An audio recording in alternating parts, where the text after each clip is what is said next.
Hi.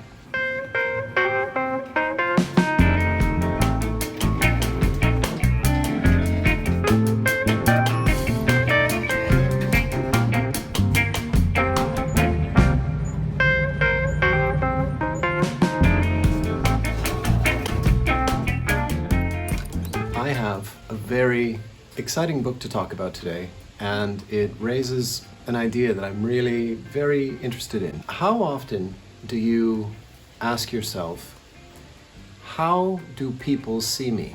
Probably not very often. I suspect hardly at all. I think that most people, just my idea, I think most people look in the mirror when they're going out and they see themselves, and they mainly look at their clothes and they look at their hair and they look at their shoes and they say, I look good, or I look great, or I look okay today. It's good enough for today. I'm just going shopping. That's all right. But that's what you look like. It's not even what you look like, it's what you're wearing. But I think a better question is, how do people see me? I've lived in different places, and when I was young, in my early 20s, I worked as a bartender. While I was working as a bartender, I wanted to be a writer. That was almost 100% of my personality, that I wanted to be a writer. I read a lot of books. Often, I drank quite heavily. That was my personality. I mostly wore secondhand clothes, really shabby, but it didn't seem to be... It was what I liked. That was my style, and that was how I was happy for people to see me. In January 2000, I moved to Europe because, well, there were a lot of reasons, but one of the reasons was that I wanted to be one of those North American writers who went to Europe to become a real European cultured Ernest Hemingway, Scott Fitzgerald, Morley Callahan, Henry Miller. I wanted to be one of those. I flew from Toronto to Lisbon, and for a few months I lived as a backpacker, traveling around Europe and having a lot of fun. And I ended up in Budapest, where I started working as an ESL teacher.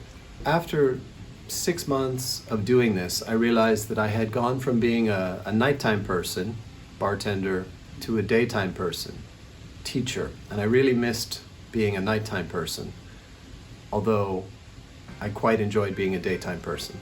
And I was dressing differently. I was wearing smarter clothes because I was going to companies. I couldn't look so shabby. So I worked in Budapest as a teacher for a very long time, and I have to admit that that became my personality. I was an ESL teacher, and I was quite good at it. And then in 2016, I came back to Canada. So how do people see me? I was working at a language school. I quickly realized I couldn't be a bartender in Canada anymore, so I went to another English language school in Vancouver, and I was working there. And one of my colleagues told me, he said, oh yeah, never smiles. That's you, never smiling. I was like, wow, really? It's like a dagger. Okay. And the students would say, oh, you're the strict teacher. So that's how people see me, as this very strict, reserved person. And that disturbs me a little bit because I don't see myself that way. I think of myself as the 26-year-old me who flew from Toronto to Lisbon with no reserved accommodation, with no job, with no friend in Portugal. I just went there thinking that I would be able to stay at a youth hostel because I was outrageously optimistic about my potential to be lucky, not even to succeed, just to be lucky, that there would be a youth hostel open in January and there would be a bed for me.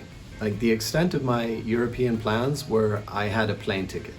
The plane ticket I felt was the most. I kind of panicked in the last week and I bought a Lonely Planet guidebook for Portugal, which was almost completely useless to me.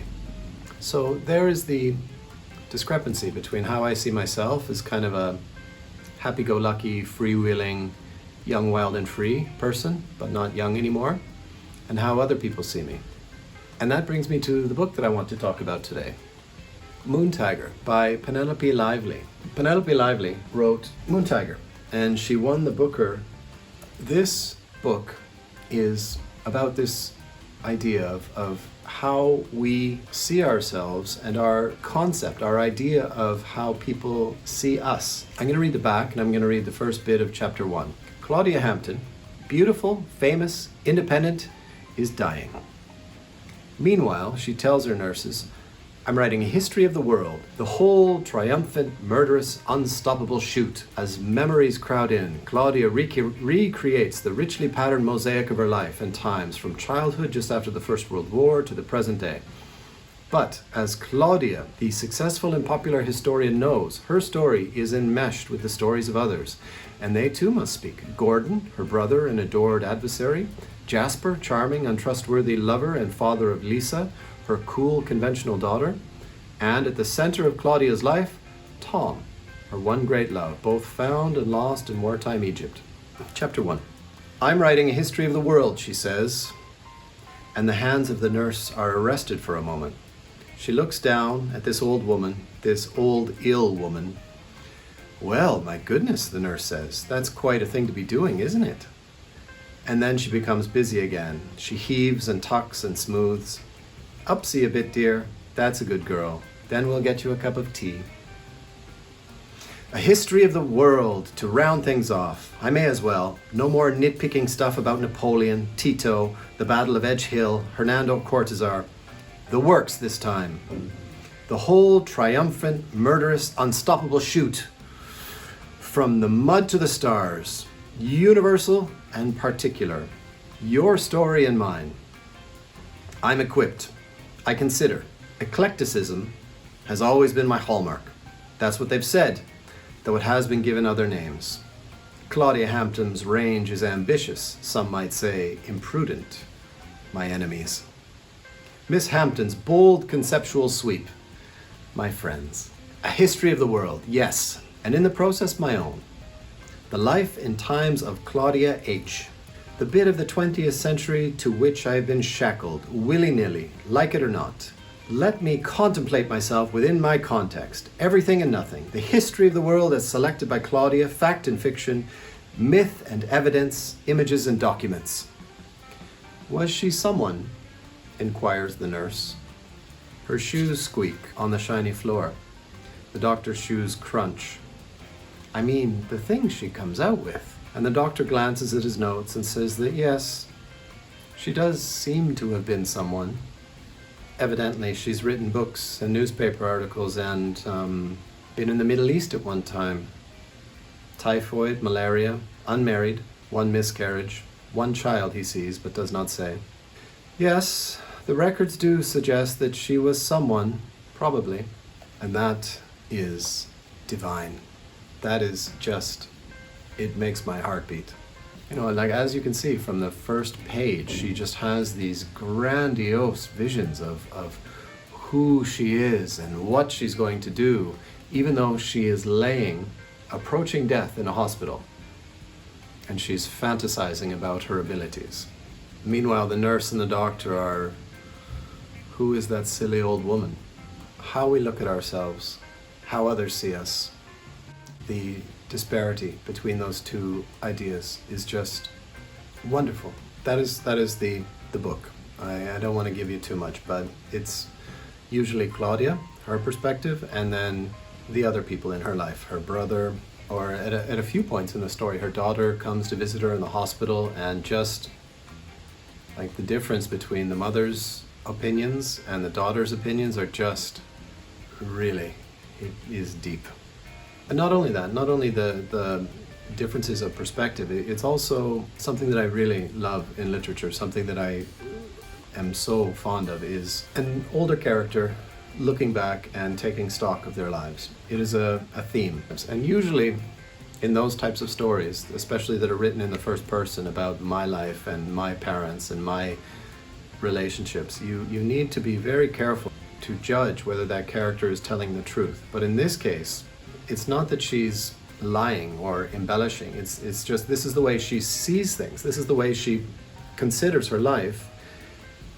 But we are immediately getting another point of view on the matter, which is so good. Do your best to find it immediately, although this book is really quite hard to find. I searched for it for a really long time, and I've seen it once and I bought it, and this is it. And I haven't seen it since. So, because after reading this, of course I wanted to read more Penelope Lively. Of course. Like, she is brilliant. I'm going to provide a link below where there's an interview with Penelope. The interviewer is asking these two authors, Penelope and another one, I'm sorry to the other one, if they could recommend, please tell us about some female authors that you think have been neglected or lost or forgotten. And so, because of this interview, I have found new books and new authors to read. Penelope Lively says, you know, this author was so famous in the 60s, but today I don't think anyone's ever heard of her. Immediately went on my list. I must find that book. For me, it is the magic. When one author tells me about an author I have never heard of, and one author leads to another. So many books to read. So that's all I have to say today about Moon Tiger. Give it a chance. It's short. It's only 210 pages. Please like and subscribe. It really helps me a lot, because then it shares the video on YouTube, and that is what I would like to happen. Just a click. And if you haven't subscribed, that's another click. 2 clicks, absolutely free. 2 clicks to help my life. And if you really want to help my life financially, if you're somewhat flush, I provided a link below to my Patreon account where you can support my channel. $3 Canadian, just that much, only that much. You can get all of the videos and the weekly newsletter that I'm writing. It's not much of a newsletter yet, it's more about how hard it is to start a YouTube channel. Plus some photos that I take in the neighborhood and from my balcony. And Patreon, like and subscribe. Gran loves books. Stay tuned.